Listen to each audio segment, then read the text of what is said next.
সকলকে happy new year. বাঙালি new trend হচ্ছে কাবাব, আর আজকে দেখাচ্ছি কিভাবে আপনি বাড়িতেই একটা পারফেক্ট রেশমি কাবাব তৈরি করে নিতে পারবেন। আজকের রেসিপিটা আমার কাছে একটু বেশি স্পেশাল, কারণ এটা আমার মামার রেসিপি। যখনই মামার বাড়ি আমরা যাই, এই রেসিপিটা আমাদের কিন্তু মামা বানিয়ে খাওয়ায়। প্রথমেই চিকেনগুলোকে ফিতের মতো করে কেটে নিয়ে আসুন এবং সেগুলোকে অনেকটা লেবুর রস আর জল দিয়ে 1 ঘন্টা ভিজিয়ে রাখুন। এরপর কিছু ছোট এলাচকে শুকনো খোলায় একটু নেড়েচেড়ে নিয়ে ভালো করে মিক্সার গ্রাইন্ডারে গুঁড়িয়ে নিন। এরপর একটা মিক্সার গ্রাইন্ডারে 2 থেকে 4 চামচ চিনি দিয়ে ভালো করে চিনিটাকে গুঁড়ো করে নিতে হবে, একদম পাউডারের মতো। 1 ঘন্টা পর দেখবেন চিকেনগুলো এরকম সাদা সাদা হয়ে গেছে।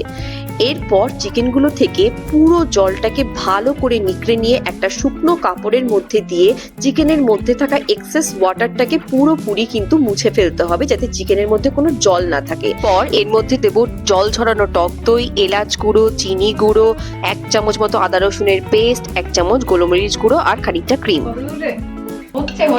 এরপর এর মধ্যে খানিকটা মজরেলা চিজ আর নুন দিয়ে 2 ঘন্টার জন্য ম্যারিনেশন করতে রেখে দেবো। ম্যারিনেট করা চিকেনগুলোকে কাঠির মধ্যে দিয়ে 15 মিনিটের জন্য গ্রিলে বসাবো এবং তারপর বের করে এনে উল্টো পিঠে বাটার লাগিয়ে আরো 15 মিনিট গ্রিল করলেই কিন্তু এরকম সুন্দর কাবাব একদম রেডি।